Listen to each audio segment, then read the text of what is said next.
Hey, what's going on, you guys? Jamie here. Decided I should put together a little video about a little gem that is getting little attention for some reason, and that's this right here. So this is the new 30mm macro from Olympus. I'm not sure why this isn't getting more press than it is. I suppose it might be that it's overshadowed by its big sexy cousin, the 25mm f1.2, or probably what is ultimately going to end up being one of the best all-in-one lenses ever, and that's the mZuiko 12-100 f4 Pro.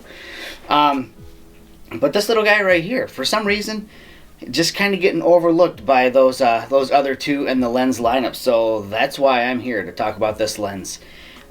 Little things to note about this lens. For one thing, the price. The price matches the size of the lens. Definitely a cheap way to get into macro. While it's not as cheap as doing something crazy like getting reversing rings and putting them on like an old 35mm film camera lens and mounting that to your camera, which, while it works, is probably not the most elegant solution out there. This one will set you back around $300, so it's going to put you about $100 less than the 60mm macro that Olympus has out, which I think kind of makes getting into macro a little bit easier for some people. You know, you knock that $100 off, it opens up the door for more people.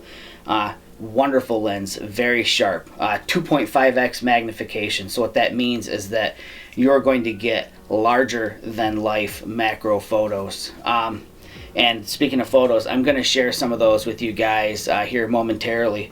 But I just want to talk a little bit also about, you know, what you're getting with this lens. For one thing, you're getting an extremely compact size. This is a small lens. So what purpose, or what's the point, I guess, of me even mentioning the fact that it's small? Well, because it's small, it becomes that much easier to take this lens everywhere with you when you go out. I've actually kind of used this just walking around town here in Michigan, the small town that I live in, just doing street shooting with it. A little bit long, you know, for street shooting, but for just kind of a walk around lens, you know, that gives you the opportunity to just go out and just shoot whatever, and then when you want to, get right up on top of your subject and get crazy cool detail shots.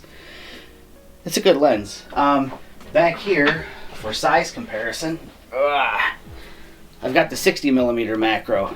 Definitely a larger lens, so not quite the portability factor with this lens as you'll get with this one.